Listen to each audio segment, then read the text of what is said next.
Hello and welcome, folks. Today we're tackling another HackerRank problem. This is an easy difficulty problem known as Flatland space stations. As usual, I'll go over the problem and give you some time to do it, and then go over my solution. Just as a heads up, I will be writing my code in JavaScript, but I will also be providing a Python implementation. Flatland is a country with a number of cities, some of which have space stations. Cities are numbered consecutively, and each has a road of 1 kilometer length connecting it to the next city. It is not a circular route, so the first city does not connect to the last city. Determine the maximum distance from any city to its nearest space station. So you can imagine if you have n of 5, meaning you have 5 cities numbered consecutively from 0 to 4, and it's all in one line, and there's no like circular stuff going on, and you're given a list of cities where there is a space station. So in this case, city 0 and city 4 have a space station. You can think like, okay, for each city, I need to see which one is the closest space station, calculate that distance, and do that for every city, and then get the max distance to be found. So in this case, 0 is as close as you can get, so there's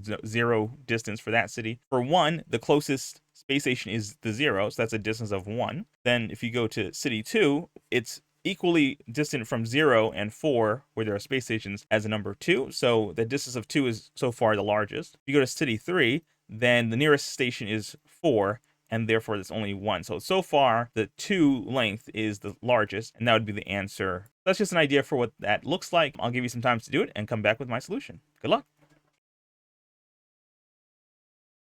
Okay, so one way of doing this was to go through each city one at a time, and that can get fairly complicated. I think what would be easier to do is to just use a little logic, and I'm going to showcase that here. So let's imagine that n is 15. So we have 15 cities numbered 0 through 14 in this list here. And we have the cities that have space stations 2, 4, 7, and 11. There aren't any cities like 0 and 14. The n cities aren't being used. So for that situation, you would need to kind of just calculate the distance between the 0 and the 2. And also the tail end has a similar situation where you would need to just calculate 14 minus 11 to get 3. You don't need to even consider like 12 and 13, because it will necessarily, just using math, it will always be less than the max, the 14 minus the 11. What about the stuff in the middle, though? Each city in the middle between 2 different space stations will be at most half of the distance from either one. So you would take 11 minus 7, which is 4, do division by 2, and you get the number 2. And that will be essentially where the 9 is. For the ends, we have a way of calculating it. And for everything in the middle, we have another way of calculating it using a little math. And by doing this, we don't need to consider each city individually. We only care about the cities that matter, which are the ones that are essentially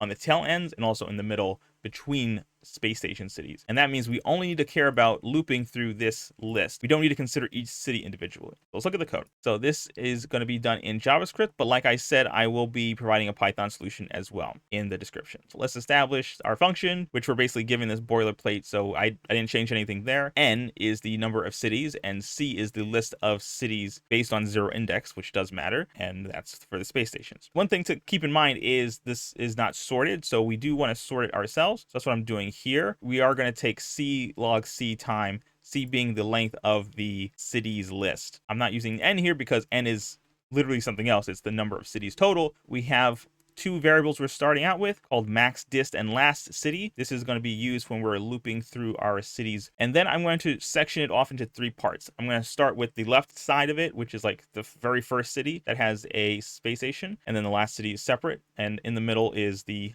midpoints. All right, so first we get the first city distance, which is literally the first space station city. And then we take that as the max distance for the first city, because we're starting at 0. So it's literally that city minus 0, which is just that number anyway. Once we're done with that, we will then start looping through our cities, considering the distance between the 2 cities at a time, essentially. So what we have here is our for loop. So that's big O of C. And then we're going to consider our mid city distance. So this is the distance between the current city and the last city. And then we divide that by 2, and we do a flooring. If you do the calculation, you'll realize that flooring is what you do prefer in this situation. And once we get the mid city, we can just set the max. We're going to grab the max between the current max, which is max dist, and this mid city distance. And whichever one is bigger, we reassign it. And then we set our last city to the current city, and then just keep chugging along, essentially. We are now at our last city, which potentially has some distance between it, this last city with the space station that is, and the literal last city, which is n. And the way you do that is you grab the last city, but you do n minus that. And because n is technically not on 0 scale, we do need a -1, and that's why you see this -1 here. And then we set the max to that, and then we return our max. So I'm going to run some code,